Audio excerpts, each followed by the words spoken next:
All right, chapter 17. As interpreters of dreams, I can't say that we have ambitions, but I think of one dream that many persons have had repeatedly, and it may have relation to our present subject. One is snoring along amidst the ordinary marvels of dreamland, and there one is naked in a public place with no impression of how one got there. I'd like to know what underlies the prevalence of this dream and its disagreeableness, which varies, I suppose, according to one's opinion of oneself. I think that it is subconscious awareness of something that has often befallen human beings and that in former times was commoner. It may be that occult transportations of human beings do occur, and that because of their selectiveness, clothes are sometimes not included. Naked in the street, strange conduct by a strange man. See the Chatham, Kent, England News, 10th January 1914. Early in the evening of January 6th, my birthday, weather bitterly cold, a naked man appeared from nowhere that could be found out in High Street, Chatham. The man ran up and down the street until a policeman caught him. He could tell nothing about himself. Insanity, said the doctors, with their customary appearance of really saying something. I accept that relatively there is insanity, though no definite lines can be drawn as to persons in asylums, persons not in asylums, and persons not yet in asylums. If by insanity is meant processes of thought that may be logical enough, but that are built upon false premises, what am I showing but the insanity of us, of all of us? I accept that as extremes of the state that is common to all, some persons may be considered insane.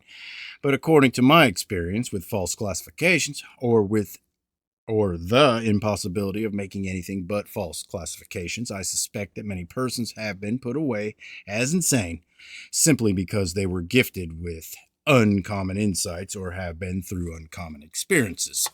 It may be that hidden under this cloakery are the subject matters of astonishing new inquiries. There may be stories that have been told by alleged lunatics that some day will be listened to and investigated, leading to extraordinary disclosures. In this matter of insanity, the helplessness of science is notorious, though it is only of the helplessness of all science. Very likely, the high priced opinions of alienists are sometimes somewhat nearly honest, but as in every other field of so called human knowledge, there is no standard to judge by. There is no such phenomena as insanity with the nominal quality of being distinct and real in itself. If it should ever be somewhat difficult to arrange with professional wise men to testify either for or against any person's sanity, I should have to think that an organic science in this field may not be so indefinite. This naked man of Chatham appeared suddenly. Nobody had seen him on his way to his appearing point. His clothes were searched for but could not be found. Nowhere near Chatham was anybody reported missing. Little frogs, showers of stones, and falls of water, and they have repeated, indicating durations of transportary currents to persisting appearing points, suggesting the existence of persisting disappearing points somewhere else. There is an account in the London Times, January 30th, my brother's birthday, 1874, of repeating disappearances of young men in Paris. Very likely, as a development of feminism, there will be female Bluebeards, but I don't think of them away back in the year 1874. In every case, their relatives and friends declare that they were unaware of any reason for evasion, and the missing persons seem to have left their homes for their usual avocations. A field somewhere near Salem, Virginia, in the year 1885, and that in this field there was a suction. In the New York Sun, April 25th, 1885, it is said that Isaac Martin, a young farmer living near Salem, Virginia, had gone into a field to work and that he had disappeared. It is said that in this region there had been other mysterious disappearances. In Montreal, in July and August 1892, there were so many unaccountable disappearances that in the newspapers the headline, "Another Missing Man," became common. In July 1883, excuse me, there was a similar series in Montreal. London Evening Star, November 2nd, 1926. Mysterious series of disappearances. 8 persons missing in a few days. It was in and near Southend. First went Mrs. Kathleen Munn and her 2 small children, then a girl age 15, girl age 16, girl age 17, another girl age 16. Another girl, Alice Stevens, disappeared. She was found in a state of collapse and was taken to hospital. New York Sun, August 14, 1902, disappearances in about a week of 5 men in Buffalo, New York. Early in August 1895, in the city of Belfast, Ireland, a little girl named Rooney disappeared. Detectives investigated. While they were investigating, a little boy named Webb disappeared. Another child disappeared. September 10th, disappearance of a boy age 7 named Watson. 2 days later, a boy named Brown disappeared. See the Irish News, Belfast, September 20th. In following issues of this newspaper, no more information is findable. London Daily Mirror, August 5th, 1920, Belfast police are in possession of the sensational news that 8 girls, all under 12 years of age, are missing since last Monday week from the Newtownards Road, East Belfast. In August 1869, English newspapers reported the disappearance of 13 children in Cork, Ireland. I take from the Tiverton Times, August 31st. It may be that the phenomenon cannot be explained in terms of local kidnappers because somewhere else at the same time children were disappearing. London Daily News, August 31st. Excitement in Brussels where children were disappearing. 5 wild men and a wild girl appeared in Connecticut about the 1st of January, 1888. See the St. Louis Globe, Democrat, January 5th, and the New York Times, January 9th, 1888. I have records of 6 persons who, between January 14th, 1920 and December 9th, 1923, were found wandering in or near the small town of Romford, Essex, England, unable to tell how they got there or anything else about themselves. I have satisfactorily come upon no case in which somebody has stated that he was walking, say, in a street in New York and was suddenly seized upon and set down somewhere, say, in Siberia or Rumford. I have come upon many cases like that of a man who told that he was walking alone, Euston Road, London, and but 9 months later, when next he was aware of where he was, found himself working on a farm in Australia. If human beings ever have been teleported, and if some mysterious appearances of human beings be considered otherwise unaccountable, an effect of the experience is effacement of memory. There have been mysterious appearances of children in every land. In India, the explanation of appearances of children of an unknown past is that they had been brought up by she-wolves. There have been strange fosterings, young rabbits adopted by cats, and young pigs welcomed to strangely foreign fonts. But these cases are of material necessity and of unlikely benevolence, and we're asked to believe in benevolent she-wolves. I don't deny that there is, to some degree, benevolence in wolves, cats, human beings, ants, but benevolence is erratic and not long to be depended upon.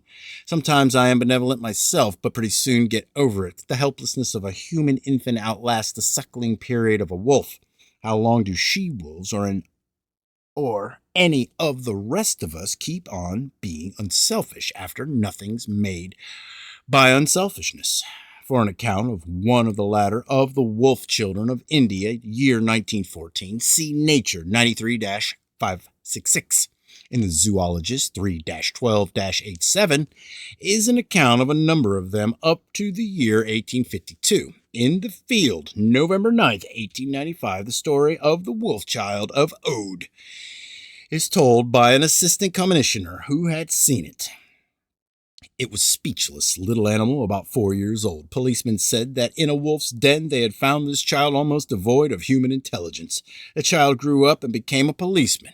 In Human Nature 7-302 is a story of 2 wolf children that were found at different times near Agra, northern India.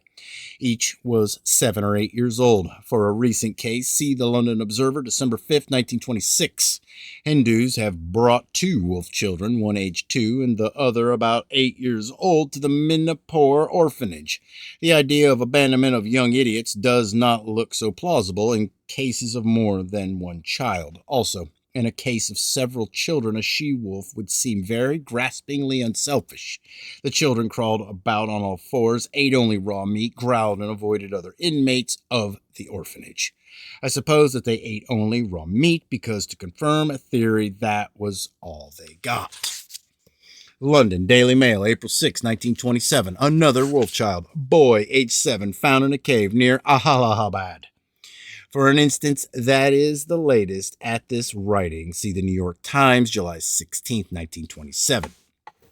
Elephant youngsters and rhinoceros brats have still to be heard of. But in the London Morning Post, December 31st, 1926, is the story of a tiger child, a leopard boy, and a monkey girl are told of in the London Observer, April 10th, 1927. Our data are upon events that have astonished horses and tickled springbucks.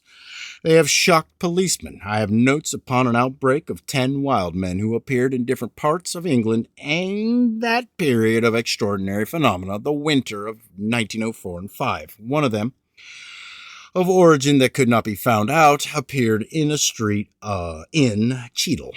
He was naked.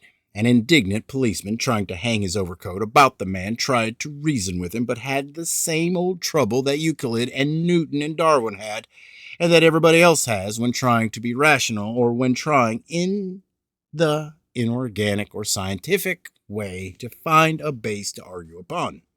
I suppose the argument was something like this. Wasn't he ashamed of himself? Not at all. Some persons might have reasons for being ashamed of themselves, but he had no reason for being ashamed of himself. What's wrong with nakedness? Don't cats and horses and dogs go around without clothes on? They are clothed with natural furry protections. Well, Mexican dogs then.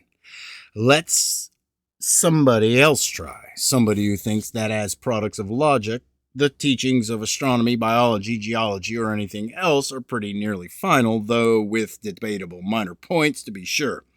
Try this simple little problem to start with. Why shouldn't the man walk around naked? One is driven to argue upon the basis of conventionality. But we are living in an existence which itself may be base, but in which there are no bases. Argue upon the basis of a conventionality, and one is open to well-known counter-arguments. What is all progress but defiance of conventionality? The policemen in Euclid's state of desperation took it as self-evident disgracefulness. Euclid put theorems in bags. He solved problems by encasing some circumstances in an exclusion of whatever interfered with the solution. The policeman of Cheadle adopted the classical method. He dumped the wild man into a sack, which he dragged to the station house. Another of these 10 wild men spoke in a language that nobody had ever heard of before and carried a book in which were written writings that could not be identified. At Scotland Yard, like a traveler from far away, he had made sketches of things that had seen along the roads.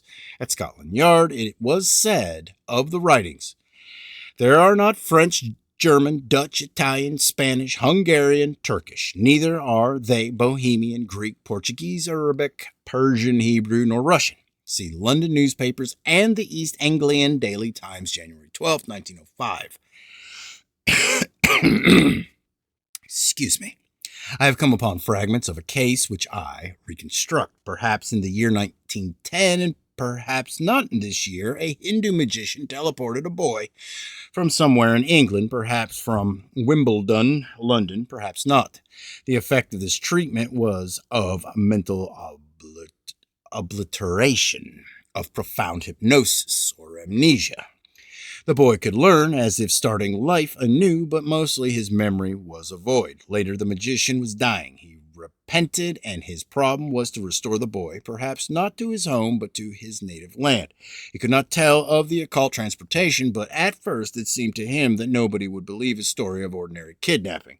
It would be a most improbable story that in London a Hindu had kidnapped a boy and on the way to India had spent weeks aboard a vessel with this boy. Without exciting inquiry and with ability to keep the boy from appealing to other passengers. Still, a story of kidnapping is a story in commonplace terms. No story of ordinary kidnapping could account for the boy's lapsed memory, but at the most, some persons would think that some of the circumstances were queer and would then forget the matter. For fragments of this story, see Lloyd's Sunday News, London, October 17, 1920. Sometime in the year 1917, the Society for the Propagation of the Gospel in Nepal, India, received a message from a native priest who was dying and wanted to tell something. With the priest was a well-grown boy. The priest told that about the year 1910 in a street of Wimbledon, South London, he had kidnapped this boy. Details of a voyage to India not given. The boy was taken to Gorakhpur and was given employment in a railway workshop. He could speak a little English, but had no recollection of ever having been in England. This is the account that the Society sent to its London representative, Mrs. Sanderson, Earl's Court, London. A confirmation of the story by Judge Muir of Gorakhpur was sent. Mrs. Sanderson communicated with Scotland Yard. Lloyd's Sunday News, October 24th. Boy not yet identified by Scotland Yard. An even more extraordinary development of the story is that quite a number of boys disappeared in Wimbledon 10 years ago. It is said that the police had no way of tracing the boy because in Scotland Yard all records of missing children were destroyed after a few years. I have gone through the Wimbledon news for the year 1910 without finding mention of any missing child. Someone else may take a fancy to the job for 1909 or 1911. In Thomson's Weekly News, October 23, 1920, there are additional details. It is said that without doubt the boy was an English boy. As told by the priest, his Christian name was Albert. Hants and Sussex News, February 25, 1920. One of the most sensational discoveries and most mysterious cases of tragedy that we have ever been called upon to record. A naked body of a man found in a plowed field near Petersfield, Hampshire, England. The mystery is in that there had not been a murder. A body had not been thrown from a car into this field. Here had appeared a naked man not in possession of his senses. He had wandered and he had died. It was not far from the road and was about a mile from the nearest house. Prints of the man's bare feet were traced to the road and across the road into another field. Police and many other persons searched for clothes, but nothing was found. A photograph of the man was published throughout England, but nobody had seen him, clothed or unclothed, before the finding of the body. At the inquest, the examining physician testified that the body was that of a man between 35 and 40, well-nourished and not a manual worker, well cared for, judging from such particulars as carefully trimmed fingernails. There were scratches upon the body, such as would be made by bushes and hedges, but there was no wound attributable to a weapon. And in the stomach there was no poison nor drug. Death had been from syncope due to exposure. The case remains one of the most amazing tragedies that could be conceived of. This mystery did not immediately subside. From time to time, there were comments in the newspaper. London Daily News, April 16th. Although his photograph has been circulated both northeast, south, and west throughout the United Kingdom, the police are still without a clue, and there is no record of any missing person bearing the slightest resemblance to this man, presumably of education and good standing.